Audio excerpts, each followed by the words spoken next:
ሁላችንም እንደምናውቀው በየትኛውም ሰዓት በየትኛውም ስፍራ በየትኛውም አይነት ሁኔታ ላይ ብንሆን አላህ የባሮቹን ዱዓ ሰሚ የሆነ ጌታ ነው 24/7 24 ሰዓት ሳምንቱን ሙሉ የዱዓ በሩ ክፍት ነው አዩ ዱዓኢ አስማዕ የትኛው ዱዓ ነው ይበልጥ ተሰሚነት ያለው ይበልጥ ተሰሚነት ያለው ዱዓ የትኛው ነው ተብለው ሲጠየቁ ቃል እሳቸው አሉ ምን አሉ ጀውፉ الليل الآخر የመጨረሻው ሌሊት ክፍልና ወዱቡር الصلوات المكتوبة ግዴታ ከተደረጉ ሶላቶች ኋላ ላይ አሉ ሁሌም ፈርድ ሰላት ሰግደን መጨረሻ ላይ ዱዓ ማድረግ አላህ ዘንድ ይበልጥ ተሰሚነት አለው ከአቢ ሁረይራ ረዲየላሁ ዐንሁ በድጋሚ በተላለፈው ሐዲስ ረሱል ሰለላሁ ዐለይሂ ወሰለም ምን ይላሉ ينزل ربنا تبارك وتعالى في كل ليلة إلى سماء الدنيا ጌታችን አምላካችን አላህ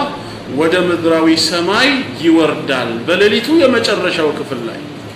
حين يبقى ثلث الليل الآخر የሌሊቱ 1/3 ሲቀር 2/3 አልፎ የሌሊቱ 1/3 ሲቀር ይወርዳል فيقول ከዛም ይላል ራሱ ጌታችን من يدعوني فاستجيب له ማን ነው የሚጠራኝ ለጥሪው ምላሽ የምሰጠው እሺ የምለው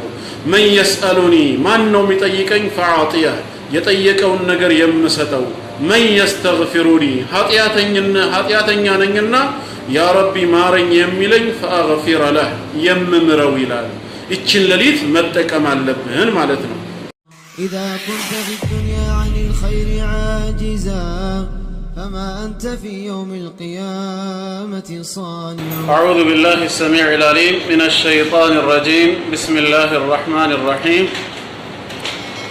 الحمد لله رب العالمين الصلاة والسلام على رسول الله صلى الله عليه وسلم السلام عليكم ورحمة الله وبركاته ودنا يتكبراችሁ ሙስሊም ወንድሞቼና እህቶቼ እንደምን አደራችሁ እንደምን ዋላችሁ እንደምን አመሻችሁ አልহামዱሊላህ ረቢል ዓለሚን በጣም ደህና ነኝ የዓለማቱ ጌታ የአላህ የተመሰገነ ይሁን ወአለይኩም ሰላም ወራህመቱላሂ ወበረካቱሁ ዱዓ ተቀባይነት ያላቸው ወቅቶችን እንመለከታለን ማለት ነው እና ዱዓው ከተመቻችሁ ያው ከፈለጋችሁ ዩቲዩብ ላይ ዳውንሎድ ማድረግ ትችላላችሁ ናይጄሪያዊ ነው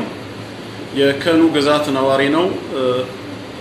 ሼህ ሱለይማን አብዱላህ